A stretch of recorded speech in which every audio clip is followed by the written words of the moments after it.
Teman-teman, saya duduk di kursi roda ini sudah lebih dari 30 tahun. Umur saya masih 17 tahun waktu itu, ketika dokter kemudian memvonis saya punya kanker kelenjar getah bening yang tumbuh di tulang belakang saya. Kami bawa ke dokter, ke orang pinter, nggak tahu lah berapa itu IQ-nya orang. Tapi ternyata Allah pengennya bikin saya nggak bisa jalan. Jadi pada satu sore sesudah berbulan-bulan saya nggak sekolah, ibu saya manggil saya, "Nak, ayo kita sholat asar. Kamu jadi imam." Saya bilang sama ibu saya, "Ma, aku jalannya udah goyang ini." Lalu dia bilang, "Nggak apa-apa, ayolah jadilah imam."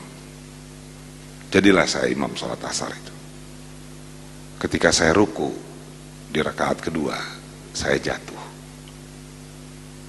Dan itu adalah hari terakhir saya bisa berdiri, saya bisa berjalan. Ketika kejadian itu terjadi, saya merasa dunia gelap. Saya marah pada Tuhan, saya marah pada semua hal, saya frustrasi luar biasa. Saya mengurung diri di kamar berhari-hari, gak mau ketemu orang. Sehingga akhirnya ayah saya dobrak pintu kamar itu. Kemudian ayah saya buka jendela, dia duduk di sebelah dipan saya dan bilang, "Nak, ayah hanya ingin menyampaikan satu hal, papa hanya ingin menyampaikan satu hal. Hidup ini pilihan. Kalau kau memilih nggak mau ngapa-ngapain, tidur aja di sini, ya nggak apa-apa. Kami sebagai orang tua paling cuma bisa mendukungmu. Tapi kalau itu pilihanmu, seumur hidup kau akan selalu merasa sedih, karena kau akan selalu bandingkan hidup kau dengan orang lain. Dan setiap kali kau lihat orang lain mampu melakukan sesuatu yang dulu kau mampu lakukan, kau akan sedih. Ada pilihan kedua, Nak. Itu seperti mendorong mobil di jalanan yang terjal. Gak boleh berhenti. Karena kalau berhenti mobilnya turun lagi. Harus terus didorong. Kalau kau capek nggak apa-apa, pelan tapi tetap dorong. Jangan berhenti. Dulu kau suka manjat tebing, nggak mungkin orang manjat tebing di kamar ini. Kau suka main teater, nggak cukup lapangan rumah kamar ini untuk orang main teater. Kau suka nangkap kupu-kupu, nggak masuk kupu-kupu itu banyak-banyak ke kamar ini untuk ditangkap. Sudah, habis itu beliau pergi ke kantor.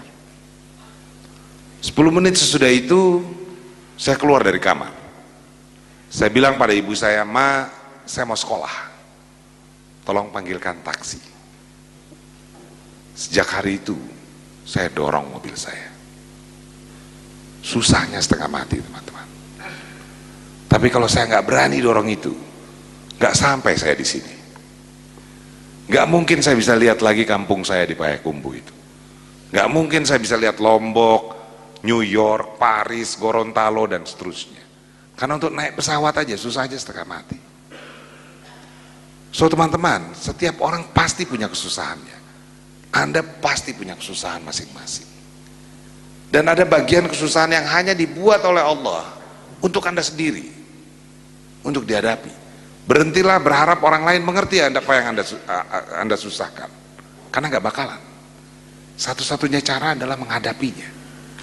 Ketika Anda berani hadapi itu, maka ada sebuah kekuatan yang diberikan oleh Yang Maha Kuasa yang tidak diberikan kepada semua orang. Kekuatan itu adalah kekuatan memantul balik, yang akan membuat Anda memantul tinggi ketika Anda dihempaskan ke bawah. Jangan pernah takut pada kesusahan yang Anda hadapi. Apapun itu, jangan pernah menyerah. Selamat mendorong mobil Anda. Thank you.